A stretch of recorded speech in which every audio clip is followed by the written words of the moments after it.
بسم اللہ الرحمن الرحیم لا حول ولا قوة إلا بالله العلي العظيم. أعوذ بالله من الشيطان الرجيم. بسم الله الرحمن الرحيم. نحمده ونصلي على رسوله الكريم وآله الطيبين الطاهرين. أما بعد. ماہ رمضان ہے.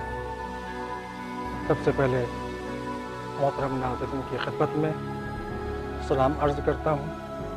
انشاءاللہ ماہ مبارک کی برکت فضاؤں میں طاعت و عبادات سے شرف یاب ہو رہے ہوں گے. آج کا جو مختصر دورانیہ ہے وہ نشان بندگی کے حوالے سے ہے. جیسا کہ ہماری غرض خلقت جو بیان ہوئی ہے وہ اسی عنوان سے بیان ہوئی ہے کہ وَمَا خَلَقْتُ الْجِنَّ وَالْإِنسَ إِلَّا لِيَعْبُدُونِ. ہم عبادات کے لیے بلکہ عبادات کے ذریعے کمالات کے مدارج کو طے کرنے کے لیے پیدا کیے گئے ہیں. یہاں پر جو سب سے اہم چیز ہوتی ہے وہ بندگی کے حوالے سے ہم اس دنیا کی آلائشوں میں غرور و تکبر کا شکار ہو جاتے ہیں، اپنی قدرت پہ نازا ہو جاتے ہیں، اپنی عقل پہ نازا ہو جاتے ہیں، خواہشات میں گر جاتے ہیں، بھول جاتے ہیں وہ تمغہ، وہ نشان کہ جو خدا نے ہمارے لیے قرار دیا ہے وہ یہ نہیں ہے بلکہ وہ عبودیت کا، بندگی کا تمغہ ہے، بندگی کا نشان ہے. یہ ایسا نشان، ایسی چیز کہ جو ہم آپ نہیں بلکہ دنیا میں جو انبیاء آئیں، بزرگ ہستیاں آئیں، ان کو بھی اگر کسی تمغے سے نوازا گیا تو وہ بندگی کا نشان تھا، وہ عبودیت کا تھا.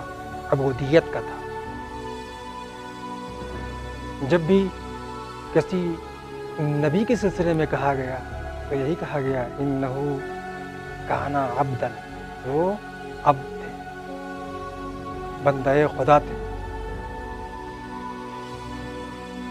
جب نبی اکرم کے سلسلے میں فرمایا گیا تب بھی یہی کہا گیا کہ پاک ہے وہ ذات جو لے گئی اپنے بندے کو، اپنے عبد کو. یعنی عبد ہونا بہت ہی عظیم مرتبے کی حامل چیز ہے. ہمارے پاس جتنے بھی آئیڈیل، جتنے نمونے، چاہے وہ حضرت سید الشہداء کا نمونہ ہو، چاہے حضرت زہرا سلام اللہ علیہا کا نمونہ ہو، امام رضا علیہ السلام کی ذات گرامی ہو، سب کو کیا کہا جا رہا ہے؟ عبد صالح کہا جا رہا ہے. یعنی ان کی خاص صفت کا نام عبد ہونا ہے. جیسا کہ رہبر معظم نے بھی ایک خطبے میں اسی عنوان سے ایک جملے کی طرف اشارہ کیا کہ دنیا میں اس طرح کے صالح بندوں کے بھیجے جانے کا اصل فلسفہ نسل بشر کو بندگی کی لذت سے آشنا کرنا تھا. خدا کے سامنے یہ روح عبودیت اور احساس بندگی یہی وہ چیز ہے کہ اول سے آخر تک انبیاء الہی کی تربیت اور کوششیں اسی ایک نقطے پر متمرکز تھیں کہ انسان کے اندر روح عبودیت کو زندہ کر سکے. عبودیت وہ صفت ہے کہ جس پر بزرگان دین نے فخر کیا ہے، اور اپنے کو خدا کی بارگاہ میں قرار دینا اور اس کے حضور میں پہنچانا یہی انسان کی فخر کا باعث ہوتا ہے.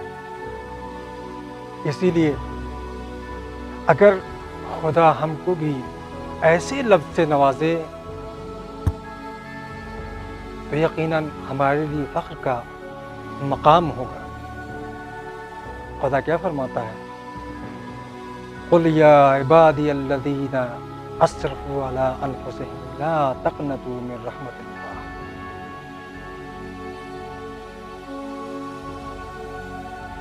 اے میرے بندو، جنہوں نے اپنے نفس پر زیادتی کی، رحمت خدا سے مایوس نہ ہو۔ یہاں پر آپ دیکھیے خدا اپنے بندوں کو مخاطب کر رہا ہے۔ اس میں کیا فرما رہا ہے؟ وہ بندے کہ جنہوں نے اسراف کیا، وہ بندے کہ جنہوں نے زیادتی کی۔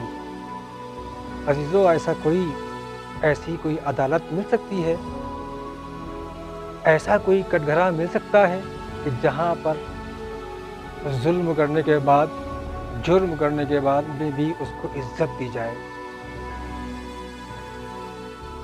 اس کے اقدار کی مخالفت نہ کی جائے؟ دنیاوی عدالتیں ہوتی ہیں، وہاں پر کوئی صاحب، قبلہ اور تمام القاب سے یاد نہیں کرتا۔ ہاں، بس اتنا ہے کہ توہین نہ کی جائے۔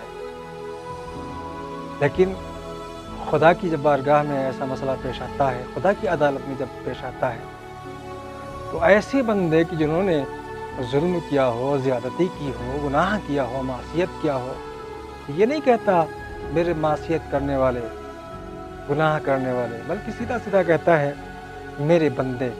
یہ یقیناً انسان کا بہت بڑا شرف ہے کہ وہ حقیقت میں بندہ بن جائے، خدا کا بندہ بن جائے۔ جب خدا کا بندہ بن جاتا ہے تو یقیناً خدا اس کو یاد رکھتا ہے۔ اور خدا کا بندہ ہونا ایسے نہیں یہ تمغہ ملتا ہے، بلکہ خدا کے حضور میں رہنا پڑتا ہے۔ اس نے جو اطاعت کے شرائط معین کیے ہیں اس پہ عمل پیرا ہونا پڑتا ہے۔ اگر رمضان میں روزے کا حکم دیا تو روزہ انجام دینا پڑتا ہے، اگر نماز پڑھنے کو کہی ہے تو نماز کو انجام دیا جاتا ہے، اگر اس نے خدمت خلق اور تمام دوسرے احکام بیان کیے ہیں تو اس پہ عمل کیا جاتا ہے۔ اور جب عمل کر لیتے ہیں تب ہم واقعاً اللہ کے بندے ہونے پر فخر محسوس کر سکتے ہیں۔ اور جب اللہ کی بارگاہ میں ہوتے ہیں، نماز و روزہ انجام دیتے ہیں، تو کیونکہ ماہ رمضان کا مہینہ ہے، اس کلام کو یہیں پر ختم کروں اس طریقے سے کہ خود حدیث قدسی میں فرمایا الصوم لی وانا اجزی علیہ، یہ روزہ میرے لیے ہے اور میں ہی اس کی جزا دینے والا ہوں۔ بلکہ بعض بزرگوں نے تو ترجمہ یہاں تک کر دیا ہے کہ روزہ میرے لیے ہے اور اس کی میں خود جزا ہوں۔ جس کی جزا اللہ ہو جائے اس کے لیے کیا کہنا۔ السلام علیکم ورحمۃ اللہ وبرکاتہ۔